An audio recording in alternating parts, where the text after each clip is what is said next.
Bismillahirrahmanirrahim. Assalamualaikum warahmatullahi wabarakatuh. Pada kesempatan kali ini, kami dari kelompok 10 akan menjelaskan materi terkait pajak dan keadilan. Sebelumnya, perkenalkan, nama saya Fitri Ayu Anggraini, NIM 12402193357, serta ada anggota kelompok lain, yaitu Novia Novarika, NIM 12402193344, dan ada Nizar Hufron Tamami, NIM 12402193356, ada Ridwan Hamim, NIM 12402193366, dan yang terakhir ada Tarisya Nanda Prastica dengan NIM 12402193381. Baik, untuk mempersingkat waktu, langsung saja saya akan menyampaikan subbab yang pertama tentang konsep keadilan pajak. Di sini kita akan mengetahui sebenarnya bagaimana konsep keadilan pajak secara umum. Dalam konsep keadilan pajak, setiap wajib pajak menyumbangkan uang untuk pengeluaran pemerintah sebanding dengan kepentingan dan manfaat yang diminta. Perpajakan yang adil adalah semakin besar penghasilan, maka semakin besar pula pajak yang harus dibayarkan. Nah, jalan menuju keadilan perpajakan dimulai dari penentuan objeknya serta ukuran yang jelas mengenai kemampuan untuk membayar. Menurut teori fairness, dalam perpajakan keadilan mengacu pada pertukaran antara pembayar pajak dengan pemerintah, yaitu apa yang wajib pajak terima dari pemerintah atas sejumlah pajak yang telah dibayarkan tadi. Jika wajib pajak merasa tidak mendapatkan pertukaran yang adil dari pemerintah, maka mereka akan mengubah pandangan mereka atas keadilan pajak, sehingga berakibat pada perilaku mereka dalam membayar pajak dengan mengurangi beban pajak yang akan mereka bayarkan tadi. Hal ini berarti bahwa semakin besar wajib pajak tidak adil, maka mereka akan semakin tidak patuh. Masalah keadilan dalam perpajakan umumnya diuji melalui dua bagian yang saling melengkapi, yaitu yang pertama, keadilan horizontal, dan yang kedua, keadilan vertikal. Dalam keadilan horizontal, mengacu pada perlakuan pajak yang sama atas orang-orang yang sama kemampuannya. Sementara itu, keadilan vertikal adalah perlakuan tidak sama dengan orang-orang yang tidak sama kemampuannya. Ada juga indikator keadilan pajak sesuai dengan prinsip keadilan pajak yang memuat keadilan vertikal maupun horizontal yang tadi. Nah, indikator keadilan pajak terbagi menjadi dua, yaitu yang pertama, wajib pajak merasakan beban yang sesuai dengan kemampuan ekonominya. Dan yang kedua, wajib pajak merasakan beban yang ditanggung itu sama dengan pajak yang lain, wajib pajak yang lain, namun dengan kemampuan ekonomi yang sama. Nah, negara dalam menerapkan pajak sebagai sumber penerimaan harus berusaha untuk mencapai kondisi di mana secara makro masyarakat dapat merasakan keadilan yang merata. Ada 3 aspek keadilan dalam penerapan pajak, yaitu keadilan dalam penyusunan undang-undang pajak, keadilan dalam penerapan ketentuan pajak, dan keadilan dalam penggunaan uang pajak. Perkenalkan, nama saya Nizar Hufron Tamami, NIM 356 dari pemateri.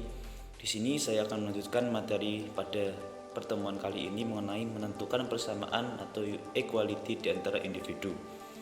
Yang pertama yaitu pemahaman kesamaan secara subjektif dapat dilihat dari ukuran kesejahteraan seseorang yang sering mengacu pada kegunaan atau utility.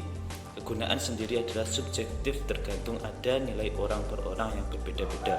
Selanjutnya yang kedua yaitu pemahaman kesamaan secara objektif dilihat melalui beberapa besar tingkat pendapatan seseorang. Meskipun pendapatan menjadi alat ukuran, tetapi perlu dijelaskan lebih detail. Misalnya, apakah pendapatan hanya pada negara asal atau juga pada negara lainnya. Untuk kriteria negara asal menyangkut teori endowment atau entertainment keadilan sosial. Berdasarkan teori ini, distribusi pendapatan yang tidak merata di antara dua individu diakibatkan karena adanya perbedaan pada endowment asal mula mereka, di mana keduanya sama-sama berhak dan masing-masing melalui proses mekanisme pasar keduanya mempunyai akses. Dalam hal ini kedua individu diperlakukan sama. Sebaliknya, kriteria Eisenstein teori yang melekat adalah ekonomi kesejahteraan tradisional dan teori kontraktual keadilan sosial. Implikasi keadilan dari berbagai kebijakan perpajakan berbeda tergantung dari sisi mana yang dipilih. Selanjutnya yaitu mengenai menentukan persamaan equality dalam perlakuan pajak. Sebagaimana menentukan persamaan di antara individu, persamaan dalam perlakuan pajak juga dapat ditentukan dalam beberapa cara. Spesifikasinya yang sangat umum adalah persamaan dari pengorbanan bersih atau equality of net sacrifice dalam penggunaan individu akibat pengenaan pajak, yaitu pengorbanan kotor atau gross sacrifice, dikurangi benefit yang diperoleh dari pengeluaran publik yang dibiayai dari penerimaan pajak. Spesifikasi ini mensyaratkan tidak hanya perbandingan kegunaan atau utility antar individu, tetapi juga sebuah cara dalam mengukur benefit dari pengeluaran publik karena adanya externalities atau masalah free rider. Sekian materi dari saya, selanjutnya akan dilanjutkan oleh materi selanjutnya. Saya Novia Novarika, NIM 344. Di sini saya akan menjelaskan mengenai prinsip-prinsip pajak. Ada 2 prinsip pajak yang dikenal untuk menentukan sebuah keadilan dari suatu sistem pajak, tapi keduanya berbeda. Yang pertama yaitu prinsip benefit atau benefit prinsipal, yang menyatakan bahwa setiap orang harus dikenakan pajak sesuai benefit yang diperoleh individu dari program pengeluaran yang dibiayai oleh pajak.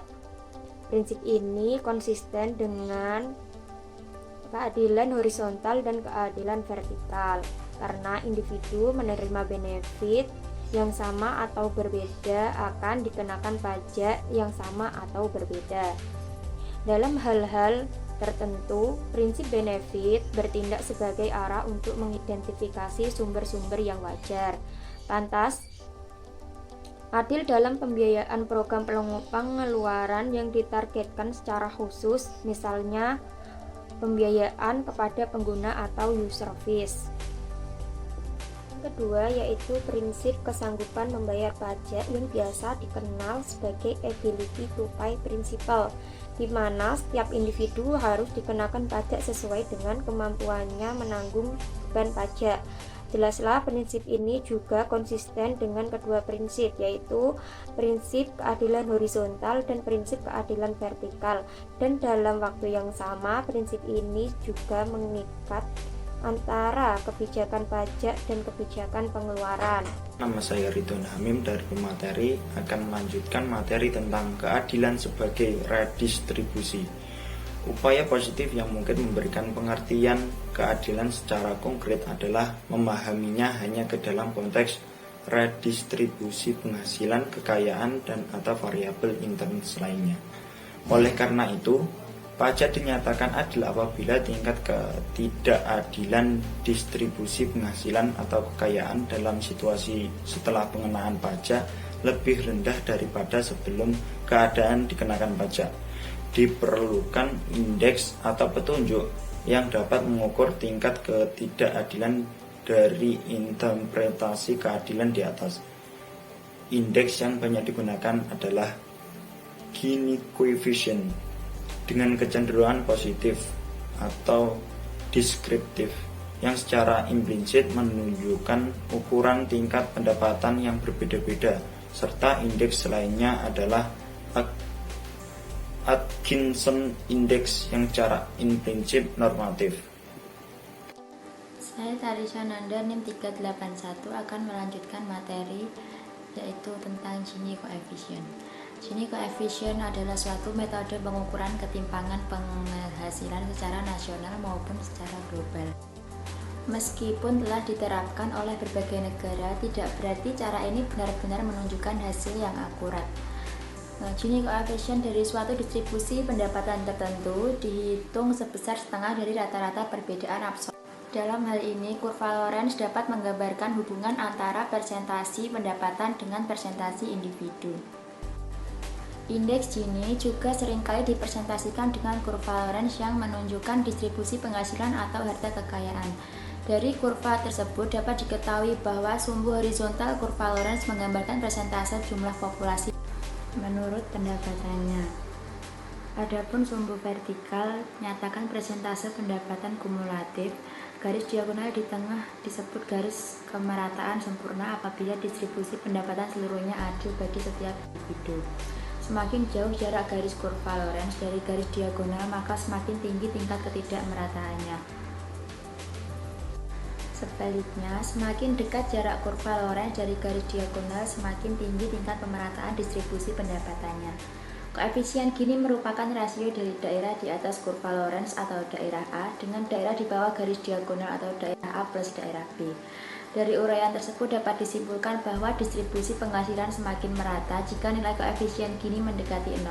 Sebaliknya, suatu distribusi pendapatan dikatakan semakin tidak merata jika nilai koefisien Gini makin mendekati 1. Dikatakan tidak merata misalnya pendapatan bertambah hanya untuk seorang individu. Hal ini mampu memperjelas bahwa Gini koefisien menentukan ukuran perbedaan antara tingkat pendapatan yang berbeda-beda berdasarkan tingkat pendapatan tertinggi dengan ukuran 1, sedangkan pendapatan terendah dengan ukuran N. Selanjutnya, Atkinson Index. Atkinson Index dinyatakan dengan A sebagai berikut. A sama dengan 1 kurangi YE garis miring U. YE sama dengan jumlah pendapatan apabila terdistribusi sama yang kemudian akan menghasilkan tingkat kesejahteraan masyarakat yang sama sebagaimana distribusi yang sesungguhnya, yaitu YE sama dengan dalam kurung Y1 kuadrat plus yang diketahui plus dalam kurung YN kuadrat garis miring N tutup kurung 1/2 kuadrat, di mana E lebih dari 1. Nilai ini menggambarkan penentuan nilai pembuatan kebijakan secara implisit terkait permasalahan seberapa besar dampak ketidakadilan terhadap kesejahteraan masyarakat. Seandainya YE sama dengan U untuk seluruh I dalam persamaan 2, maka terjadi keadilan secara penuh dalam distribusi pendapatan. Sedangkan pada persamaan 1,A sama dengan 0, dan hal ini menunjukkan bahwa tidak ada ketidakadilan yang perlu dikhawatirkan, sehingga dapat dikatakan bahwa Atkinson Index bukanlah mengukur ketidakadilan, tetapi lebih kepada mengukur kerugian kesejahteraan masyarakat, social loss, dari ketidakadilan. Yang terakhir yaitu review jurnal. Jurnal yang kami pilih berjudul Analisis Pemahaman Pajak dan Keadilan Pajak terhadap Kepatuhan Wajib Pajak Usaha Mikro dan Kecil di Kota Palembang. Penulisnya yaitu Rizky Fitri Amalia.